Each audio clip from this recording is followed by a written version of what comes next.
कुर्ला बस अपघात प्रकरणामध्ये आता नवीन खुलासे होताना पाहायला मिळत आहेत। आरोपी संजय मोरे जो बस चालक आहे तो सध्या पोलीस कोठडीमध्ये आहे। आज त्याला कोर्टामध्ये हजर करणार आहेत। मात्र रात्री अपघातानंतर जेव्हा त्याला पोलिसांनी ताब्यात घेतलं त्यावेळी त्याची वैद्यकीय तपासणी करण्यात आलेली होती। त्यावेळी त्यानं कुठल्याही पद्धतीचं मद्यपान किंवा नशा केल्याचं समोर आलेलं आहे। शिवाय बसमध्ये कोणताही तांत्रिक बिघाड नव्हता, तर बसवरचं नियंत्रण सुटल्यामुळे एलबीएस रोडवरती हा भीषण अपघात झाल्याचं सुद्धा समोर आलेलं आहे। जेव्हा पोलीस आरोपीची चौकशी करत होते, चालकाकडे चौकशी करत होते, त्यावेळी तो 1 डिसेंबरपासून या कामावरती रुजू झाल्याचं त्याने सांगितलेलं आहे। शिवाय त्याला याआधी कुठल्याही पद्धतीची मोठी वाहने चालवण्याचा अनुभव नव्हता, तरीही त्याला कामावर घेण्यात आल्याचं सुद्धा चौकशीमध्ये समोर आलेलं आहे। अनुभव नसताना जे काही निकष असतात ड्रायव्हर नेमण्याचे ते त्यांचं तंतोतंत पालन झालं होतं का, हा एक मोठा प्रश्न आता बेस्टच्या प्रशासनाकडे उत्तर देण्यासाठी आहे। आणि त्यामुळे येत्या काळात कशा पद्धतीचं चौकशी होते हे पाहणं महत्त्वाचं असणार आहे। मात्र संजय मोरे आणि सिद्धार्थ मोरे हे दोघं जण, संजय मोरे ड्रायव्हर होता, सिद्धार्थ मोरे हा कंडक्टर त्या बसमध्ये होता आणि जवळपास 50 ते 60 प्रवासी होते।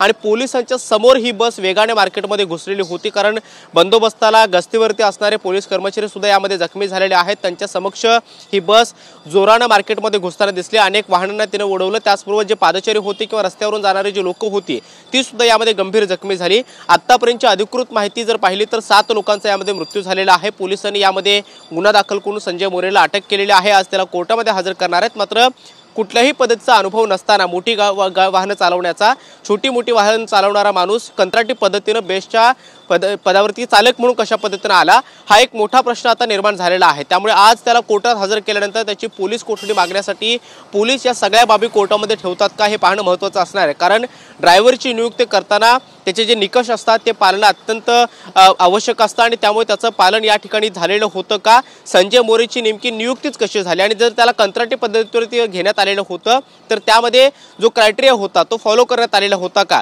असे अनेक प्रश्न जे आता निर्माण झालेले आहेत त्याची सुद्धा चौकशी येत्या काळामध्ये पोलिसांकडून केली जाणार आहे। मात्र आतापर्यंत आपण पाहतोय की 50हून अधिक लोक यामध्ये जखमी झालेले आहेत। त्यापैकी काही जणांची प्रकृती अत्यंत गंभीर आहे, उपचार सुरू आहेत।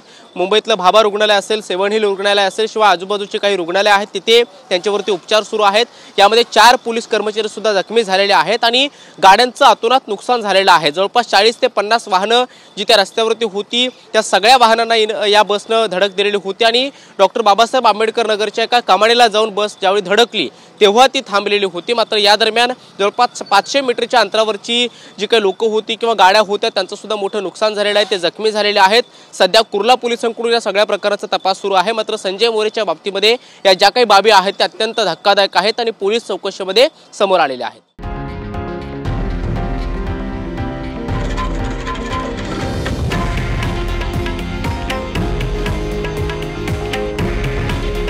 हे आहे देशातील नंबर 1 न्यूज नेटवर्क आणि आपण पाहत आहात TV9 मराठी। काळजी तुमची, हित महाराष्ट्राचं।